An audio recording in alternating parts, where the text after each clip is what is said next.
I'm Rowena Talbot, 74 years old, and today I woke up at 6 a.m. Like I always do, even though there's no reason to anymore. The house was quiet, except for the old heater clicking on under the floorboards. It was my birthday, and I stood at the kitchen window watching the mailman shuffle past in the gray October light 50 years. I've watched the street wake up in the morning.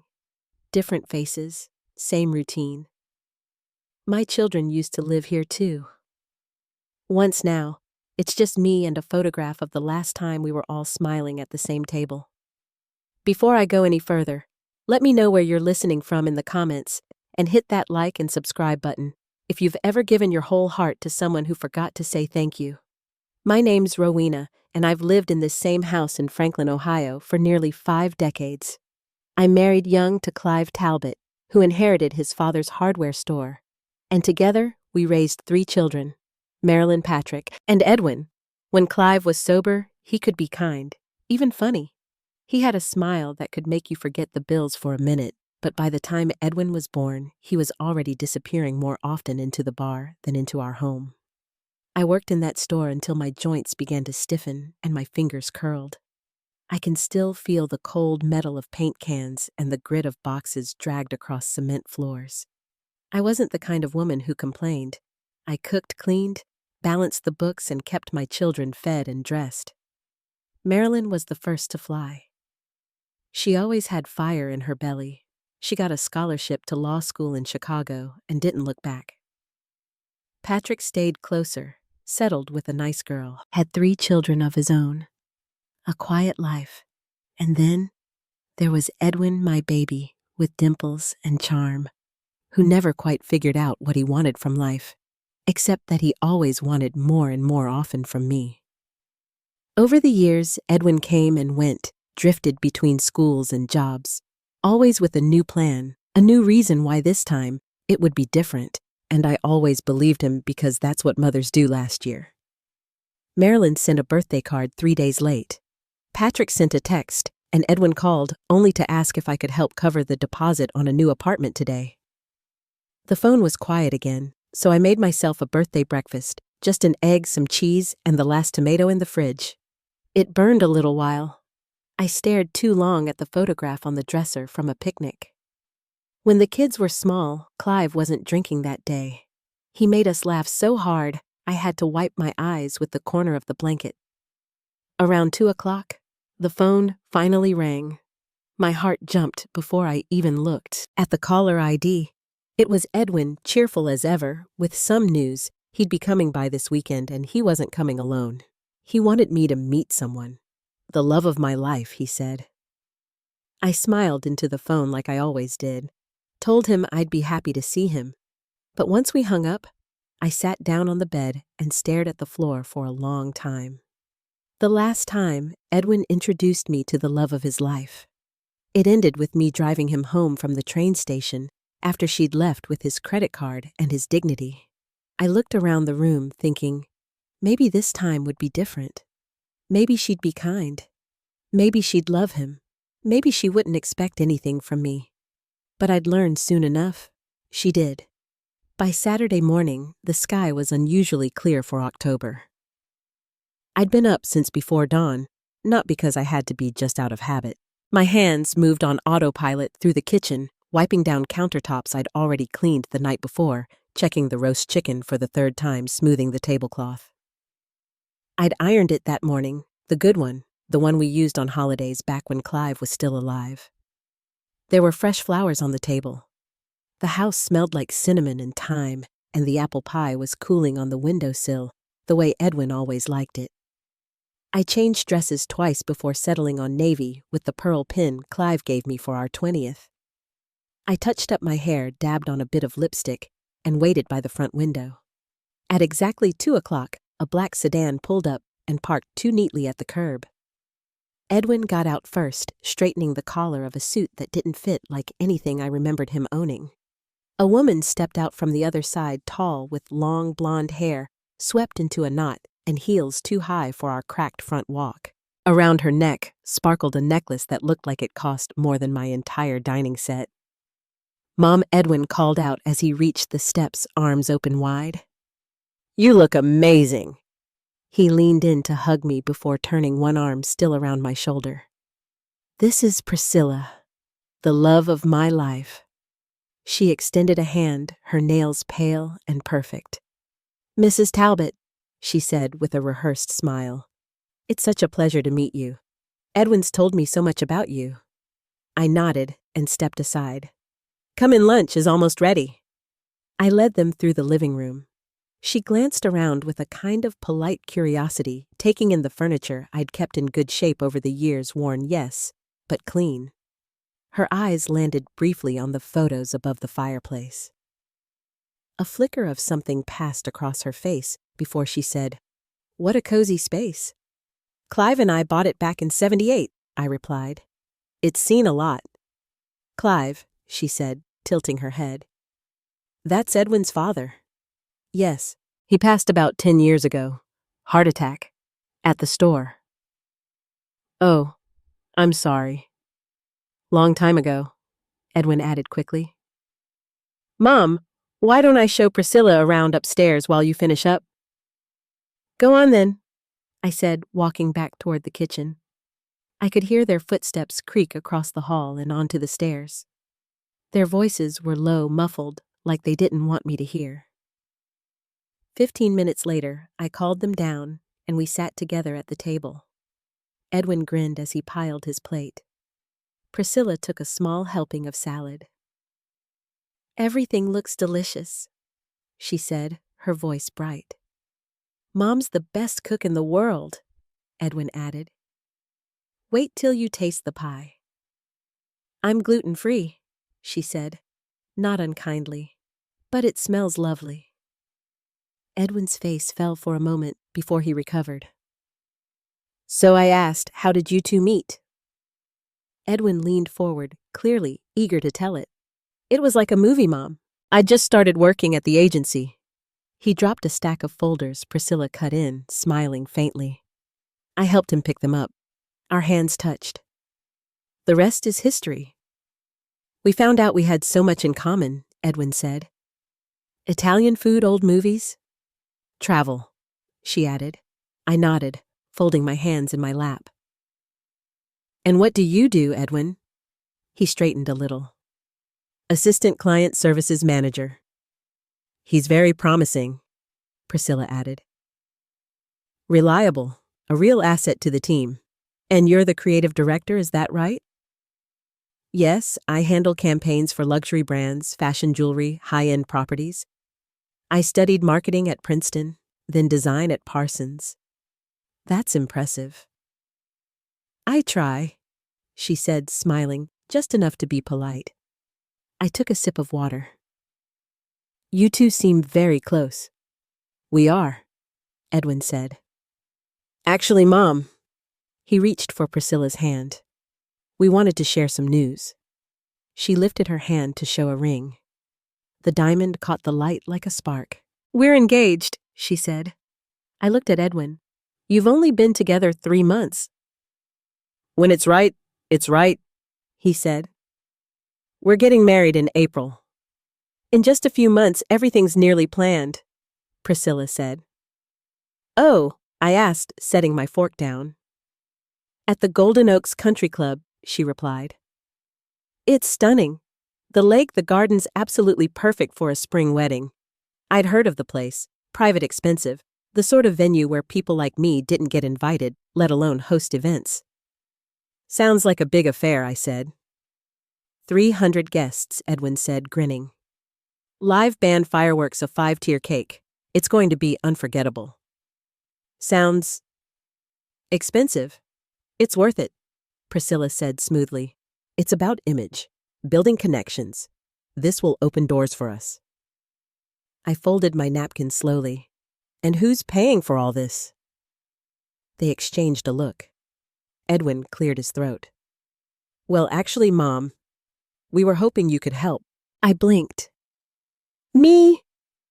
You've got the house paid off. Savings from the store. You could take a loan against the house. You want me to put my house at risk for a wedding? It's not a risk, he said quickly. It's an investment in our future. After the wedding, I'll be in front of the right people. Big names. I could move up fast. I looked at him. You've changed jobs 5 times in 3 years. This time's different. I've found my calling. Priscilla nodded. It's not just a celebration. It's about establishing our brand socially and professionally. And you think I should take out a mortgage so you can impress people? Edwin leaned in. Come on, Mom. This is what parents do. Help with weddings. Tradition says the bride's parents pay. I don't have parents, Priscilla said calmly. Just an aunt who lives on Social Security. Edwin reached across the table. It's just you, Mom. You always said you'd do anything for me. I looked at the two of them. At my son, the boy I'd carried through fevers and heartbreaks, now asking me to gamble everything I had left. At the woman beside him, composed and unblinking. I can't give you that, I said softly. I can help with something small. The flowers, a photographer. Edwin stood so fast his chair scraped the floor. So, we're supposed to settle second rate when you could give us the best. I don't have that kind of money, I said, my voice shaking. And if you really cared about each other, you wouldn't need a ballroom and fireworks to prove it. You're just selfish, he snapped. You've always been selfish. I didn't answer. I couldn't. Priscilla rose and touched his arm. We should go. He hesitated in the doorway, then turned back. You're going to regret this, he said, when you see the photos in the magazines, when you realize what you missed. They left without another word. I stood in the doorway, watching their car drive off the wind, lifting the hem of the tablecloth behind me. Inside, the pie was still untouched on the counter. The table was still set. The house, once full of preparation and hope, had gone quiet again. But I knew somehow this wasn't the end of it. It was just the beginning.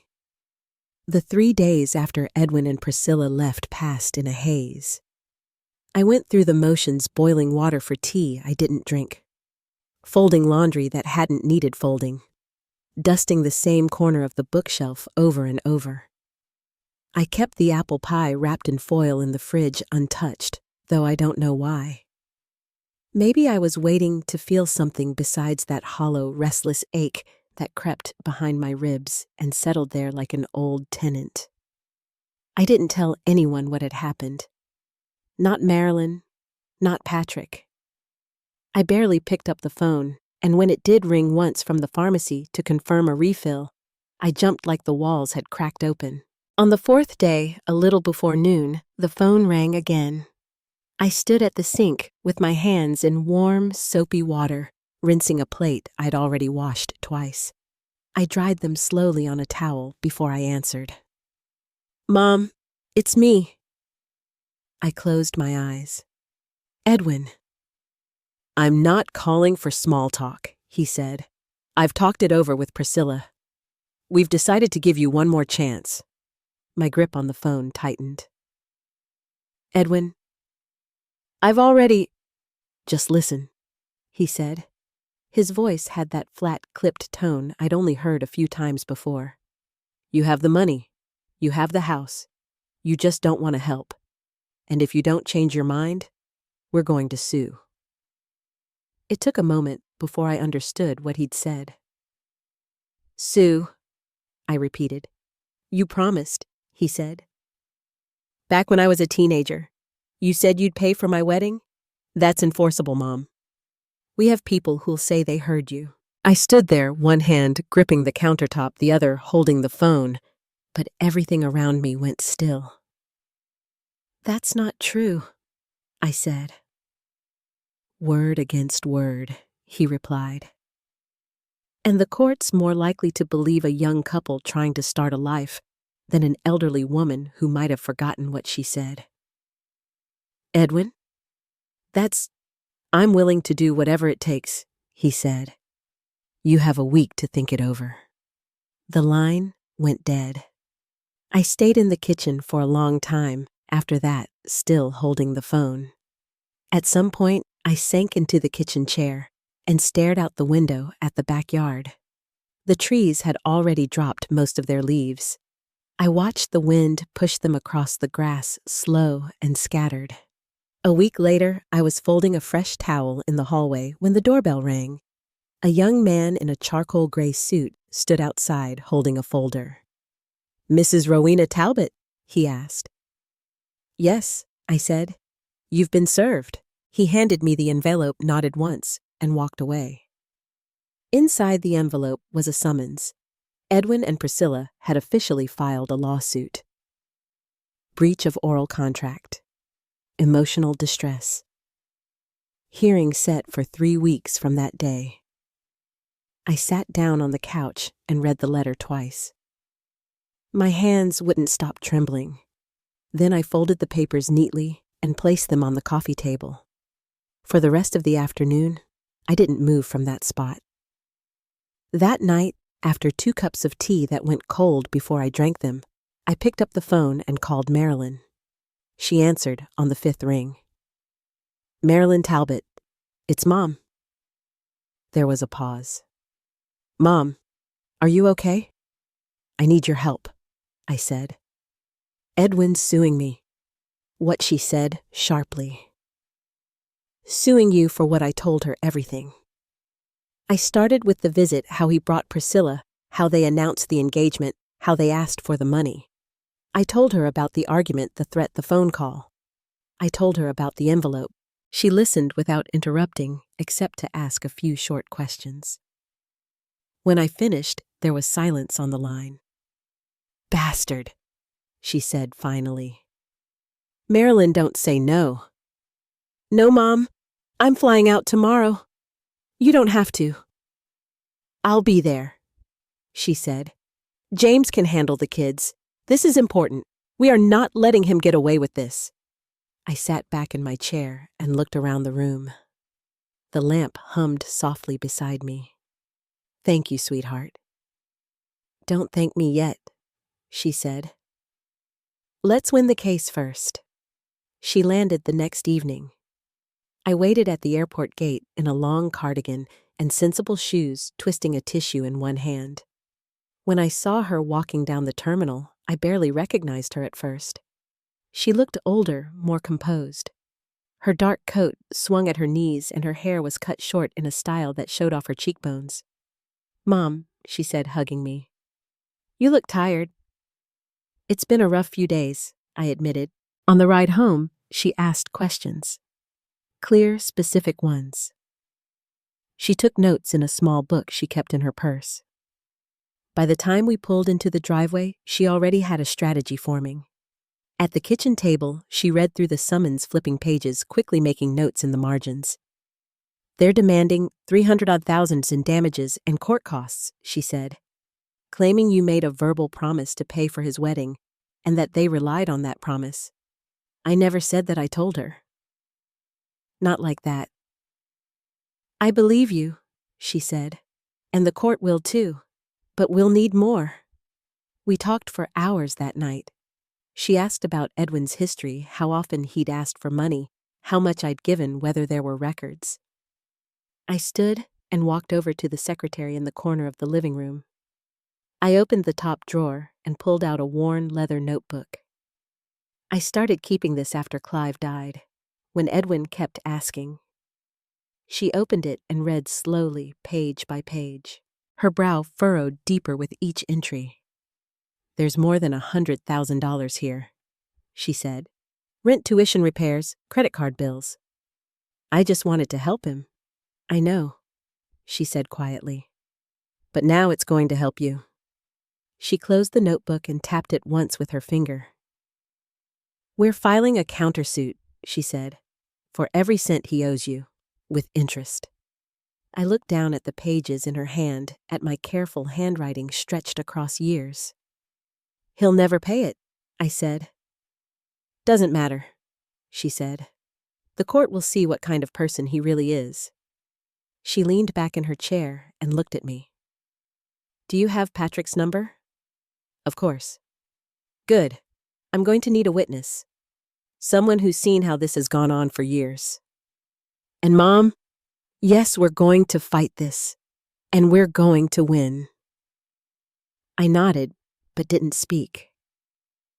I looked across the room at the framed photograph of the kids taken at the lake when they were small. I didn't know what the next few weeks would bring, but for the first time in a long time, I didn't feel alone in it. The next morning, the notebook sat open on the kitchen table beside Marilyn's coffee. She flipped through the pages again, pen tapping against her legal pad. I poured her another cup while she read the steam rising between us, like a silent agreement neither of us had spoken aloud the night before, but both clearly understood. We weren't going to let Edwin bulldoze his way through this. Not this time. I need to call Patrick, she said, not looking up. If he's willing, we can include a witness statement. Maybe more. He's always been fair, I said. Quiet, but dependable. She nodded and pulled her phone from her bag. When Patrick answered, she kept her tone even and professional. It's about Edwin, she said. He's suing Mom. I need your help. There was a pause on the other end long enough for me to hear it from where I stood at the sink. Then softly, Patrick said, Tell me what to do. By noon, he had emailed a signed affidavit. Marilyn printed it, highlighted key lines, and clipped it into a folder she labeled Defense, Family Support. She started a second one for financial records, then a third for health documentation. I showed her the file I kept in the hallway cabinet, medical bills, prescription receipts, diagnosis summaries. She flipped through them silently and pulled out the most relevant pages. We'll need a statement from your doctor, she said, and from the nurse who helped after your knee surgery. I can call Dr. Harris in the morning. Marilyn looked up. Good. And Mom, if you have any neighbors who've seen Edwin's pattern coming around only when he needed something, that would help too. Mrs. Jenkins down the street had watched my children grow up. So had Janet from book club. I gave Marilyn their numbers. She thanked me, then went right back to work. For the rest of the afternoon, our dining room turned into her temporary office. The table was covered in neatly labeled stacks. Marilyn worked with the focus of someone who'd done this 100 times before, but she wasn't distant. Every time I brought her a cup of tea, she took a moment to pause, ask how I was doing, remind me we were making progress. Later that evening, as she typed up a draft of the countersuit, I sat on the couch, folding a pile of clean towels. The news murmured in the background, but I wasn't listening. I looked over at her hair tucked behind one ear, glasses sliding down her nose, and I realized how long it had been since I'd seen her in this house. Really seen her. Not just a quick holiday visit or a call on speakerphone with the kids yelling in the background, but here, with me. Focused. Present. She worked late into the night. I turned off the lights in the rest of the house and brought her a blanket. She didn't notice. She was too busy underlining case law with a yellow pen and cross-referencing state statutes. The next morning, we drove to Dr. Harris's office. He remembered me immediately and was kind enough to sign a statement confirming my arthritis diagnosis and the possibility of future joint replacement surgery. He also noted my heart condition and the cost of medications that weren't fully covered by insurance.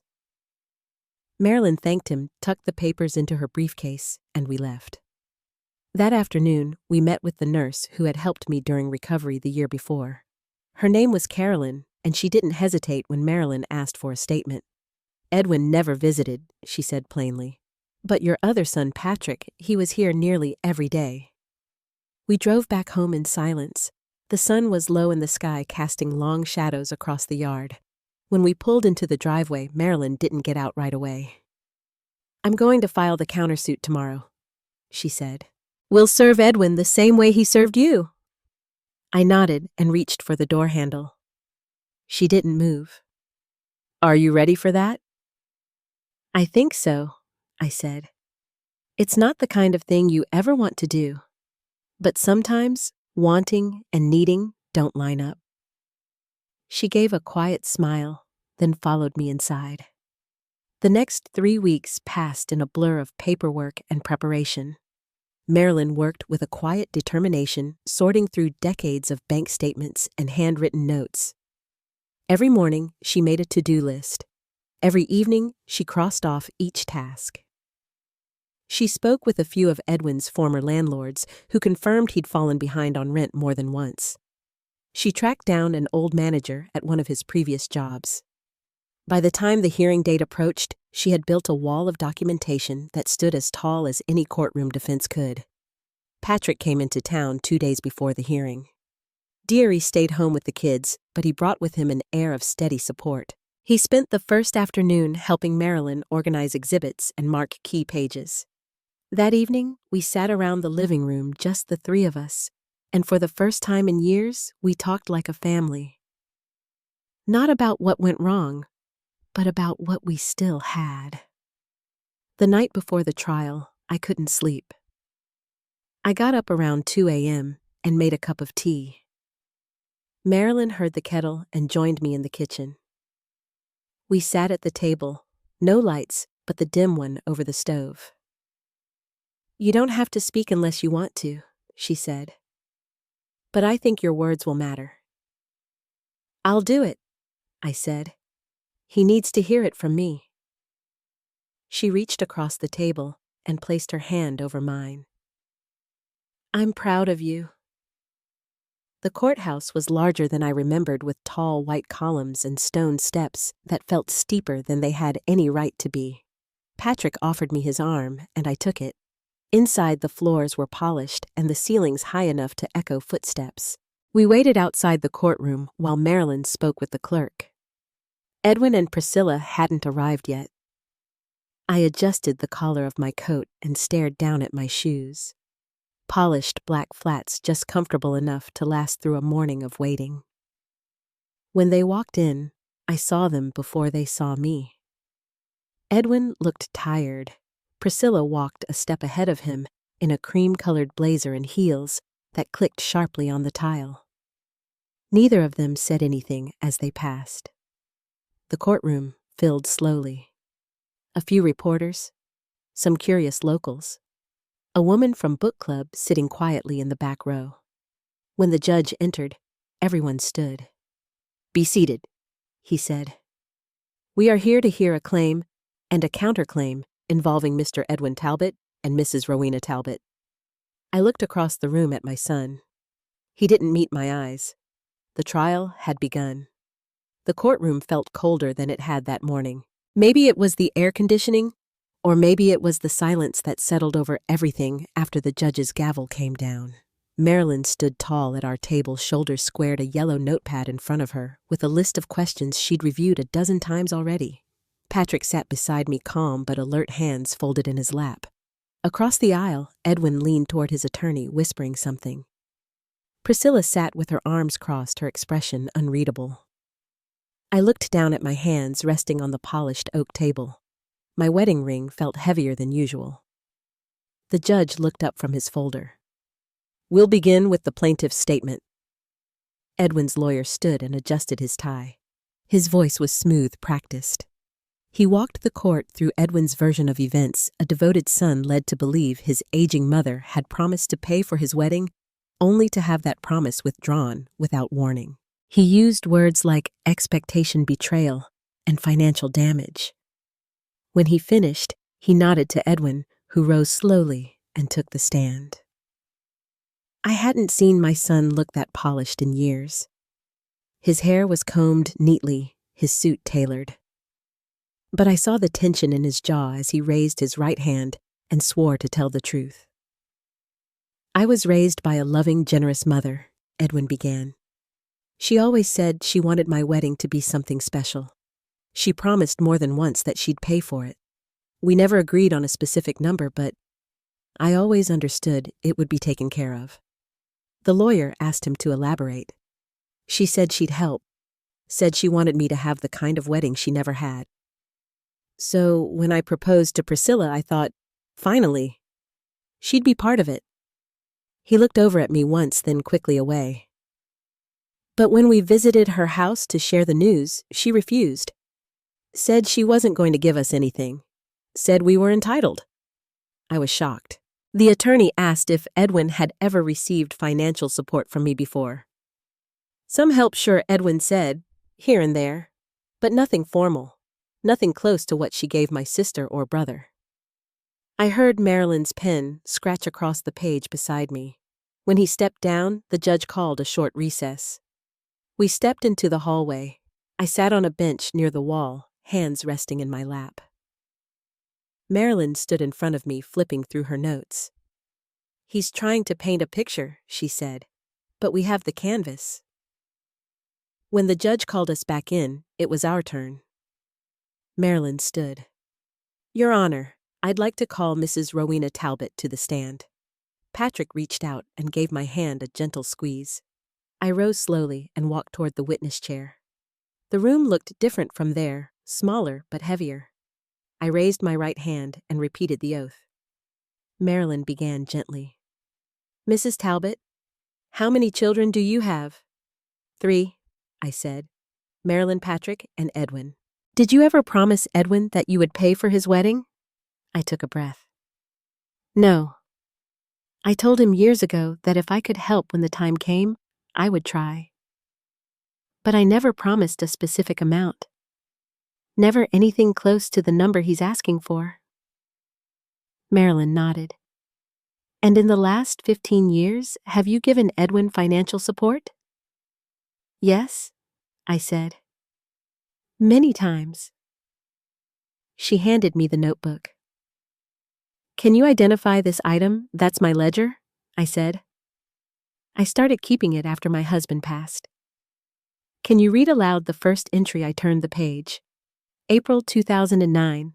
Loan to Edwin, $2,000 for car repairs, paid directly to auto shop, and the next June, $600 for rent, paid by check. She let me continue through a few more entries before she turned back to the judge. Your Honor, we have documented $118,500 in financial assistance provided to Mr. Talbot by his mother over the past 16 years. In addition, we have affidavits from neighbors and relatives confirming Mr. Talbot only visited when in need of money. We will also present medical records showing that Mrs. Talbot's financial and health situation makes further large gifts unreasonable. The judge nodded. Proceed. We called Carolyn, next the nurse who had helped after my surgery. She spoke clearly, stating that she had never seen Edwin during the recovery period, but had often seen Patrick. Then came Patrick himself. He testified with a calm steadiness I hadn't expected, confirming that Edwin had accepted help repeatedly, but never repaid it and never offered care in return. Finally, Marilyn asked to submit our countersuit into the record outlining the funds Edwin owed me, complete with dates, purposes, and methods of transfer. Edwin's lawyer objected, saying there was no proof any of those amounts were loans. Marilyn didn't blink. There are no repayment notes because they were never repaid. We are not claiming he agreed to repay. We are showing a long documented pattern of financial dependency, inconsistent with his claim of breach. The judge leaned forward. Noted. Objection overruled.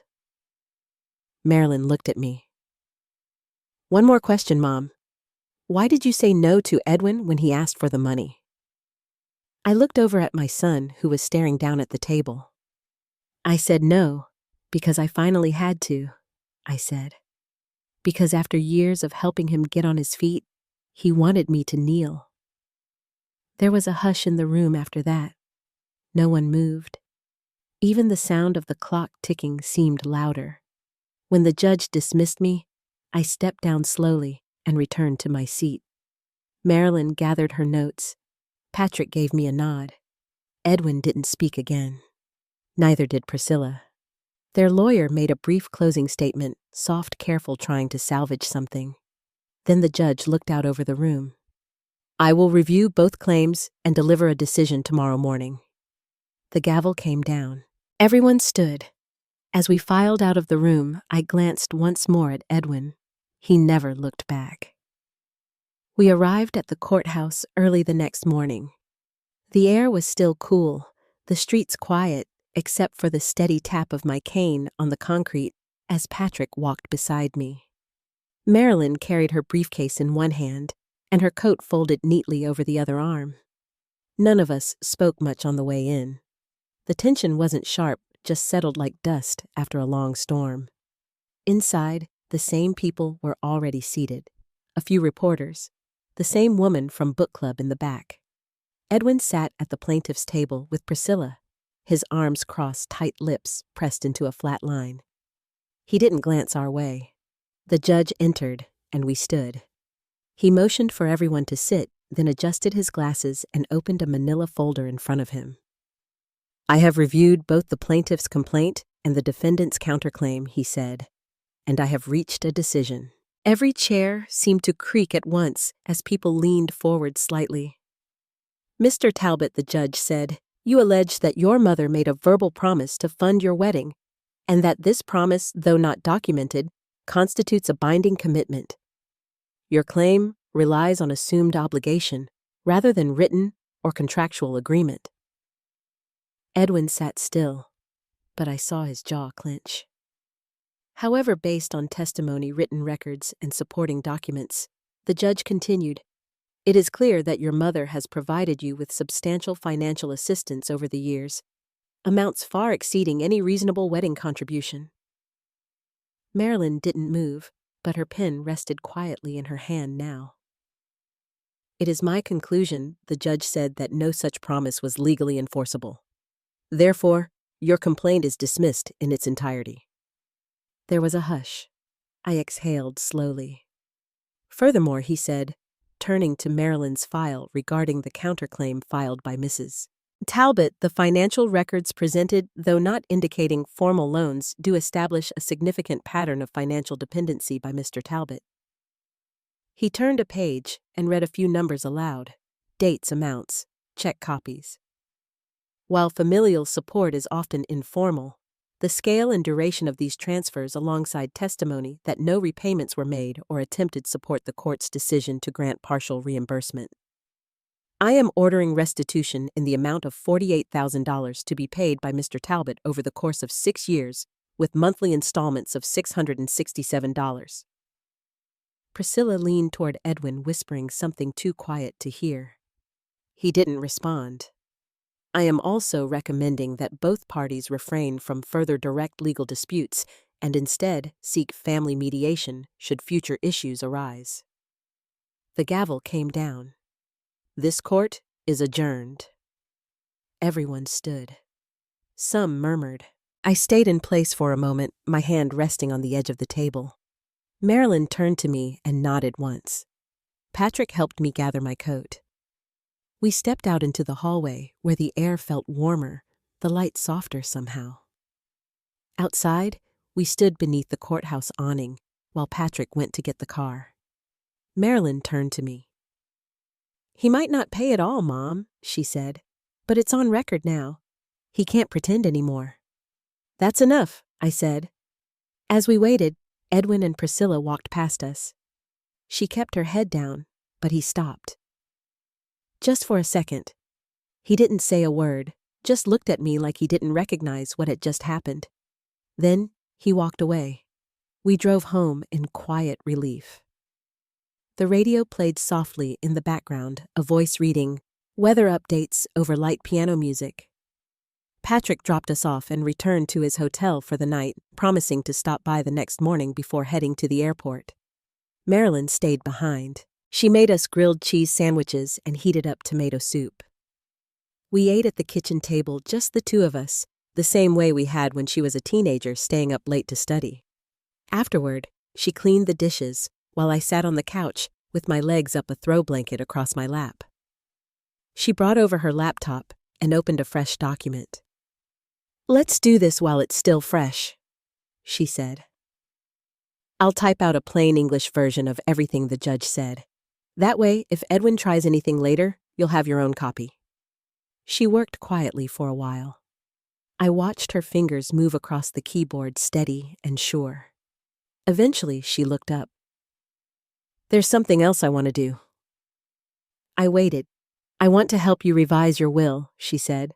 "Legally, thoughtfully. No more uncertainty." I nodded. "I've already pulled the forms," she continued. We'll keep it simple, direct protected, and you'll keep full authority until you say otherwise. That night, I slept without waking once. No pacing, no long, anxious stares out the window. Just sleep. The next day, after Patrick stopped by to say goodbye, Marilyn and I finalized the first draft of the will. She emailed it to a colleague who specialized in elder law for review. I watched her work calm and focused her phone lighting up every so often with messages from clients or court clerks. She answered each one with the same calm authority she had shown in the courtroom. When she finally stood to stretch, I asked if she had time for a quick walk. The sun was bright, but not harsh, and we made our way slowly down the sidewalk past hedges that needed trimming and the mailbox that leaned just a little too far to the left. We didn't talk about Edwin. Not that day. We just walked. At one point, she reached out and gently hooked her arm through mine, and for the first time in a very long time, I didn't feel like someone left behind. It was just after Easter when Edwin showed up again. No warning, no phone call. He pulled into the driveway in a dark gray rental, stepped out in khakis and a polo shirt like he was on his way to a barbecue, and rang the bell twice. I saw him from the kitchen window. My hands were still damp from rinsing spinach in the sink. I dried them quietly, then walked to the door and opened it. "Hey, Ma," he said, like we'd spoken yesterday. "I didn't invite him in right away." He stood there glancing past me into the living room, eyes pausing briefly on the framed court document hanging next to the thermostat. Marilyn had insisted we put it there. "Not to provoke," she said, "just to remind." "I was in the neighborhood," Edwin said. "Figured I'd check in." I stepped back, letting the screen door swing open. He came in and sat down on the couch like he always used to, legs crossed, arms sprawled across the cushions. I stayed near the entryway. "How's Priscilla?" I asked. "She's gone," he said, waving his hand. "Long story. Not worth telling." He leaned forward and looked around. "I've been thinking, Ma, about the house." I stayed quiet. He gestured toward the window. "This place, it's big for one person. Yard needs work. Pipes probably do too. You're not getting younger. I mean, it's a lot." He smiled like he was being helpful. "I know a guy, he went on real estate broker. Said homes on this block are getting good offers, especially cash buyers. If you sold, you could move into something easier. Maybe a condo. Florida even. Get some sun." He laughed lightly, waiting for me to join him. I didn't. He cleared his throat. "Thing is," he continued, "the guy said, it's smoother if the deed's clean, no complications. If it's already in a trust, all clear, makes it easy to transfer, you know." I looked at him for a long moment. Then I walked into the dining room, opened the top drawer of the buffet, and pulled out the file folder Marilyn had labeled Final Documents. I placed it gently on the coffee table and sat down across from him. "What's this?" he asked, lifting the cover. "That's everything I said. Estate planning, power of attorney, trust protections, notarized, registered, all current." He flipped through a few pages slower with each turn. His mouth moved as he read. Then he stopped, stared at one sheet in particular. "This says the house goes to a charitable land foundation," he said. "Yes," I replied. He kept reading. "You moved all assets out of personal ownership, I did." He looked up confused. "Why would you do that?" I waited. "You froze everything he asked." I nodded. "Why?" "Because I wanted to make sure the house stays in the community, and that I stay in it as long as I need. After that, it becomes something useful. Gardens, food pantry, education programs." "I've already spoken with the board." His face changed then, not angry, not shocked. "Just still." He sat back. "You'd rather give it to strangers than your son." "It's not about strangers," I said. "It's about stability, legacy." He was quiet for a while. Then he stood slower than before and closed the folder. I guess that's it then. He didn't look at me when he walked toward the door. At the threshold, he turned back. You know what they'll say, right? That your own son had to sue you just to be seen. I said nothing. He left. That night, I called Marilyn. She picked up on the second ring. He came, I said. I figured he might. He asked about the house. Did he see the paperwork? Yes. There was a pause. Do you want me to come by tomorrow? No, I said. I think it's done. The next morning, I opened the front curtains and watched the sun hit the porch rail, warming the peeling paint. I made myself tea and read the newspaper at the kitchen table. For the first time in a long while, I didn't feel like I was waiting for someone to call or knock or arrive uninvited. I just sat breathing in the stillness. A few weeks later, a letter arrived in the mail. Not an envelope, not a card, just a folded piece of lined paper with my name on the front, in familiar handwriting. I knew it was from Marilyn before I even opened it. She still printed her letters in neat square capitals, like she was filling out a form. Inside, the note was brief. Ma, I know you didn't ask me to, but I sent him a copy of the community trust agreement, the food garden plans, and the full budget breakdown. I also sent him a picture of you standing in front of the porch after you painted it sunlight on your face holding your tea. No caption, just the photo. He responded with one line, I didn't know she looked so at peace. I folded the paper carefully and slid it into the drawer next to the measuring spoons. That's where I keep the things I want nearby, not for show, just close enough to touch. Life settled after that. Edwin didn't call again. The house grew quieter, not because anything was missing, but because nothing felt uncertain anymore. I planted new rosemary in the front bed and let the wild mint take over near the steps. Some afternoons, I sat on the porch with a book and listened to the bees moving through the blossoms one stem at a time. On Sundays, the kids from the garden co-op came by to tend the compost or pick tomatoes. Sometimes, they'd leave a basket of squash or peppers on my kitchen table without saying a word. One morning, I walked into the old sewing room, now turned into a study, and opened the drawer where I'd kept the wedding binder for years. The one with Priscilla's color swatches and Edwin's guest lists and invoices I never signed. I took it out, placed it on the dining room table, and flipped through every page. Then I tore them out one by one and fed them into the paper shredder Marilyn had brought over last Christmas. The hum was steady. The pages turned to ribbons. By the end, the bin was full and the room felt lighter. I made lunch, washed the dishes, and didn't think about it again. These days, my calendar's filled with things I choose: book club on Thursdays, gardening on Saturdays, soup prep at the shelter when my knees allow. The house is still mine in the way that matters most. I live here, I care for it, and no one can take it from me. And one day, when I'm gone, it'll become something larger than any one name on a deed. Not everyone will understand that, but it doesn't matter. Peace isn't something you inherit. It's something you make a little more each day with every quiet choice. If you're still listening, thank you for staying with me through all of this. And if you've ever had to find your voice again after being overlooked or used, I hope you know it's never too late to start choosing yourself. Feel free to share this story if it stayed with you. And if you're in a season of rebuilding, I'm rooting for you.